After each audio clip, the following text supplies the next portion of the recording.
Yo, what up, man? My name is Eldee Pt1. I'm on FACTORY78, and I want to give a big shout out to Niger DJs. You guys represent. We rep for you. You know what it is. Peace.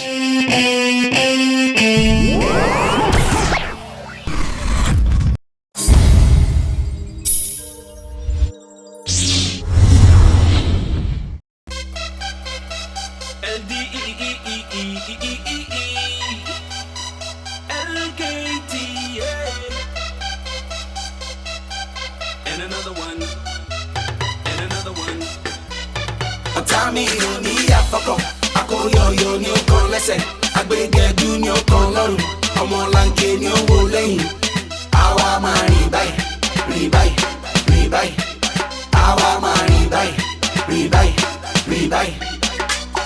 Ẹ̀wọ̀n náà ẹ bá mi gbọ́ ẹlẹ́dàá mi ni òun ti sọ kò sọ́nà tẹ̀lé gbégbá wá kò sára tẹ̀lé fẹ́ wá dá. Àwa ti wọ express, I see don't bless, no man can test. Kò sí ṣòro ẹ̀yin ló stress, àtàjà tó ṣó ẹ confess. Wọ́n sáré wọn rí wa, wọ́n kọrin wọn rí wa, wọ́n tì wá lọ rí wa. This is FACTORY78.com. I'm Ade Shokwe, and you know who's sitting right next to me. Needs no introduction. The rapper, lyricist, producer, video director, music mogul, Eldee Pt1 in the UK, chilling in the park. How you doing, bro? That's a lot. I appreciate that, man. I'm doing good, man. I'm doing good. Yeah, I know you you finished your UK tour promoting the mixtape. How has that been for you? It's been great, man. I mean, just going all over to different parts of the UK and, you know, learning about all the different cultures, even though we didn't really get to sightsee much. It's been fun. Also, you know, the reception is really good. You know, I'm learning that there are Nigerians in every corner. You know what I'm saying? And people show up in numbers and they rep. You know. You know, one of the reasons we wanted to talk to you, we've been chasing Eldee. If you never knew, FACTORY78.com style, we go around trying to speak to the relevant people in the society, musicians, artists. And with regards to Eldee, I want us to take it a little bit back. Go back to when I heard Shake Body. Tribesmen, what was that? The golden era. The golden era. I mean, that was a good time, you know, not only for me as an artist or for us as a group, but for Nigerian music as a whole. Because I think Tribesmen was a breakthrough I guess movement. The whole Tribe Records, Tribesmen, you know. Back in the day, Plantation Boys, Remedies, Maintain thing. I think it was something that created, you know, what is essentially now the music industry.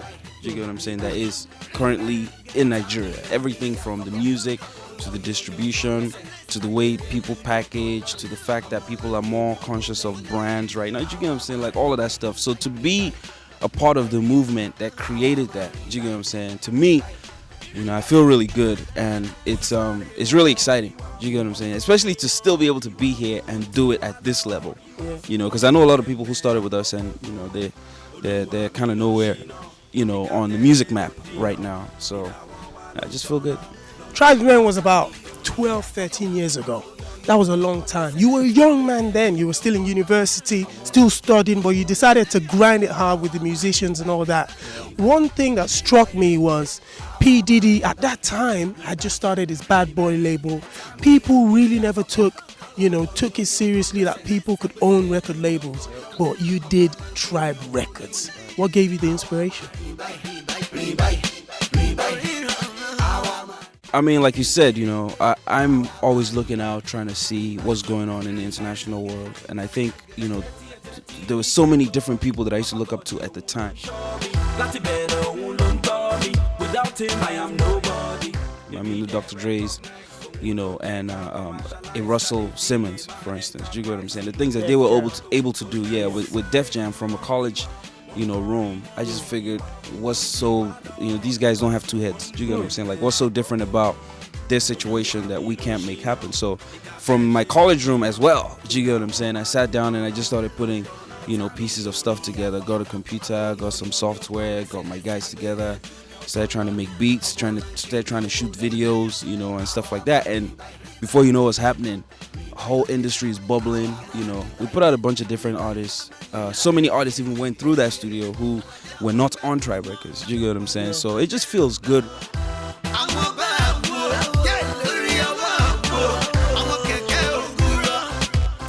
Right now, like, to just sit down and just look back and be like, wow, you know, 10 years ago I had a vision, and right now it's come to fruition. And there's so many people out there who are living a dream because, you know, a few people had a vision. Do you get what I'm saying? Yeah. So yeah, it feels great. You were talking about artists that went through the studio, went through the record label. I still caught up with one recently, which was Sasha. And she, till this day, still makes it a point to say Tribe Record was part of the establishment that put her out there. When you see artists 10, 8, 12 years later still representing what you did back then, how does it make you feel? I mean, I feel good because obviously, you know, if you're talking about 10, 12 years later, for people to still be able to say good things about you, like, we weren't out to exploit anyone. You know, we're out to start a revolution, to start a movement. You get what I'm saying? And everyone recognizes that. Like, I was doing Tribe Records for 5 years. I did not make money. Do you get what I'm saying? There was no profit. We just did it. You get? And I would just keep putting money in it because I believed in it. And I said to myself, in like 97, a day will come in Nigeria where if you go to a Nigerian party, they will only play Nigerian music. One day, it go better. A day will come in Nigeria where if you watch TV, you will only see Nigerian videos. A day will come in Nigeria where we're gonna lose all of this stuff, and people will rep Naija. Do you get what I'm saying? In a way that even right now we still can't imagine. And it starts from one person, two people. You know what I'm saying? Just having that idea and wanting to see it happen and giving it everything. And that's what I tell people is, like, if you have a dream, don't let little things shake your dream. Do you get what I'm saying? If you have a dream and you have a vision and you can finesse it, and especially when you have case studies of where it's happened in other places before, do you get what I'm saying? You can table it and boom, do you get what I'm saying? Yeah. Put your plan together, figure out what it is that you need to be doing, and never relent, because that's why we are here. I mean, I'm here in a park in London off of music. Do you get what I'm saying? The music that I'm making, the fact that some people say, oh, you know what, we want to see Eldee in the UK, and okay, fine, how many cities can you guys put together? Oh, we can do 8 cities, let's do it. Do you get what I'm saying? So, you know, it's just all about having that vision, having that dream, and staying focused. And, you know, our music is still not where it should be internationally, but I feel like we're taking the right steps, and, you know, in a matter of time. We've been on this hustle. It's almost as if say we know one grow. You know, the fact that you talked about our music not being there internationally yet. I was still going to go there with you, but I wanted to talk about another stage in your life that was important to a lot of the fans out there and to you as well. That was the relocation to the United States of America. First of all, how did you deal with changing the society, changing the fan base, and perhaps influencing your music more? I think more than anything, when I was going to America, my plan was to develop myself. So I went there with kind of an open mind.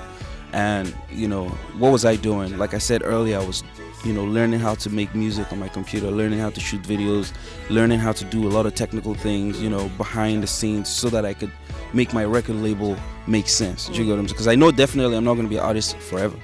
At some point, I'm going to have to sit back and Tribe Records will be my business. For all the basic amenities, my people, they find our children, they died, our wives, they you get. So I wanted to, you know, along the lines of everything that I was doing, develop myself in those aspects, and that's pretty much what I did. I got there, I was working freelance at a company that had access to a lot of big clients. The CNNs, the CNBCs, the BBCs, like just everybody you can imagine, like Warner, Coca-Cola, just everybody. You get what I'm saying? And I put myself in that environment so that I could learn from the best of the people who are doing it.